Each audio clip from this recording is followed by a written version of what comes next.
याद करो ये दर्द, याद करो ये हार, याद करो ये पैट कमिंस का ये बयान। Also, in sport, there's nothing more satisfying than hearing a big crowd go silent. PAT Cummins का बयान पूरी तरह से सत्य निकला। ऑस्ट्रेलिया ने पूरे भारत को साइलेंट करके दिखा दिया कि भारत का वो सपना टूट चुका था भारत का वर्ल्ड चैंपियन बनने का सपना। बिखर गया था किंग कोहली का सपना, ध्वस्त हो चुका था पूरे भारत का सपना। विश्व कप हारने के बाद टीम इंडिया के सारे प्लेयर्स अंदर से टूट चुके थे, लेकिन इन सारे खिलाड़ियों में से एक खिलाड़ी ऐसा था जिसे ये हार, ये जख्म, ये दर्द सबसे ज्यादा महसूस हो रहा था, क्योंकि वो भारत का कप्तान रोहित शर्मा था। क्योंकि उसने इस वर्ल्ड कप के लिए अपना खेलने का अंदाज बदला, अपना तरीका बदला, अपने टीम को बदला। उसने अपना अर्धशतक और शतक छोड़ा। वो शख्स चाहता तो सेंचुरी पर सेंचुरी लगा सकता था, लेकिन उस शख्स ने कहा मेरे लिए माइलस्टोन इम्पोर्टेंट नहीं है, मेरे लिए शतक इम्पोर्टेंट नहीं है, मुझे बस अपने देश को तेज शुरुआत देनी है।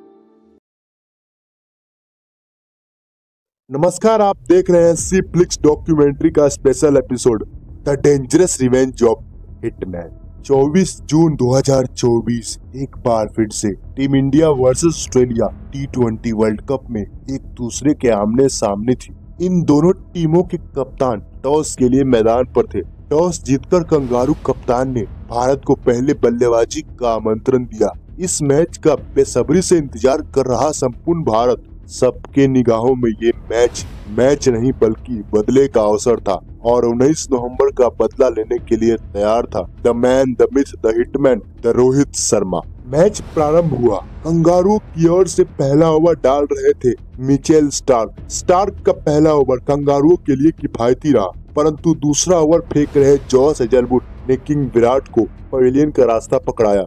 ऐसे में सबको डर था वर्ल्ड कप 2023 के उस फाइनल का, कहीं ये कहानी भी उस दिन की तरह ना हो जाए, क्योंकि टीम इंडिया का किंग अब मैदान छोड़ चुका था। किंग के जाने के बाद कंगारुओं का घमंड अलग ही लेवल पर पहुंच चुका था। अपने घमंड में चूर वो कंगारू भूल चुका था कि अभी हिटमैन मैदान पर मौजूद है, जो एक बदले के लिए कब से तड़पा जा रहा है। कंगारुओं की तरफ से तीसरा ओवर फेंक रहा मिचेल स्टार्क के सामने था कैप्टन हिटमैन।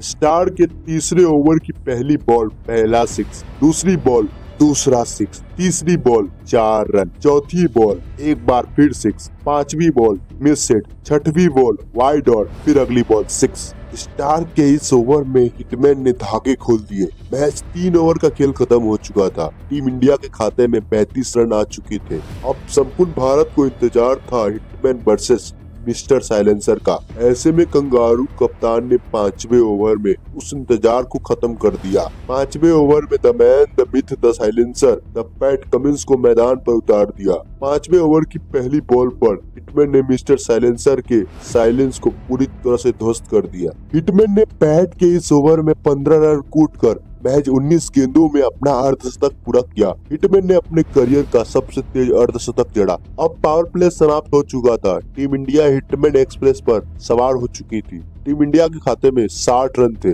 7वां ओवर फेंकने के लिए कंगारू कप्तान ने जैम्पा को हिटमैन के सामने मार खाने के लिए भेज दिया। हिटमैन और पंत ने जैम्पा को बेरहमी से धोया। ऐसे में अगला ओवर फेंकने के लिए मिचेल मार्श ने स्टोइनिस का सहारा लिया। स्टोइनिस के इस ओवर में हिटमैन ने 2 छक्के और 1 चौके की मदद से 17 रन कूट दिए। 10 ओवर का खेल समाप्त हो चुका था। टीम इंडिया के खाते में 114 रन थे। रोहित का साथ टीम इंडिया का स्काई दे रहा था। धीरे धीरे हिटमैन का बल्ला शतक के करीब पहुंच रहा था, परंतु सेल्फलेस कप्तान की वो सेल्फलेस पारी 12वें ओवर में एक शॉट के प्रयास में दम तोड़ देती है। टीम इंडिया का कप्तान महज 8 रनों से अपना शतक चूक जाता है, परंतु ये पारी सदा के लिए कंगारू के जहन में घुस जाती है। उसके द्वारा खेली गई वो पारी कंगारू गेंदबाजों के लिए कभी न भूल पाने वाला सपना था। हिटमैन के विस्फोट के बाद हार्दिक, सूर्या और दुबे जी ने टीम इंडिया के पारी को 200 के पार पहुंचाया।